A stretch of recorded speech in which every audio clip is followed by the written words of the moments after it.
आपल्याकडे आणि कशा पद्धतीने हे राजकारण सगळं कोणत्या दिशेला जाताना दिसतंय आज राज्यामध्ये? जितेंद्र आव्हाडांवरील हल्ला हे निषेधार्ह आहे.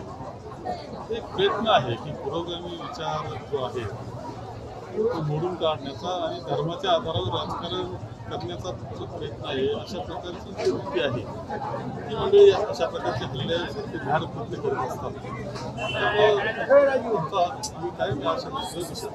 आज दुधाला दर नाही यामुळे शेतकऱ्यांचा आक्रोश सुरू आहे. अकोल्यामध्ये गेल्या 30-40 दिवसापासून आंदोलन सुरू आहे. दुग्ध विकास मंत्री किंवा सरकार याकडे जाणीवपूर्वक सरकार म्हणून कायमच मदत करावं लागते. ज्या वेळेस अडचणी व्यवसायाला ज्यावेळेस मदत करावं लागते आतापर्यंत आम्ही केलेली आहे.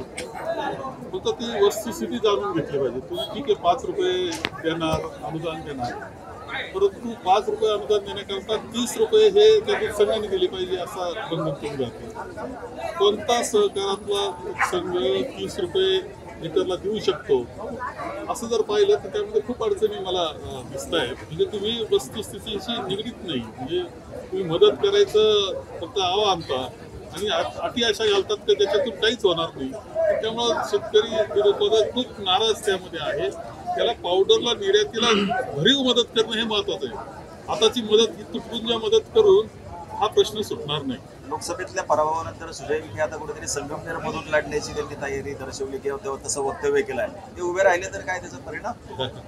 तेव्हा मोठ्याचं लाडकं लेकरू त्याचा छंदच असेल तर तो पुरवला पाहिजे या मताचा मी आहे. पक्षांना नाही तरी पालकांना पुरवला पाहिजे. लेकराचा छंद आहे आणि 2 ठिकाणी म्हटले ते वाटलंच तर छंद पुरवण्याकरता एका वेळेस 2 ठिकाणी उभा करू शकतो, राहू शकतो. पण बालकाचा छंद तर पुरा होईल. चालेल.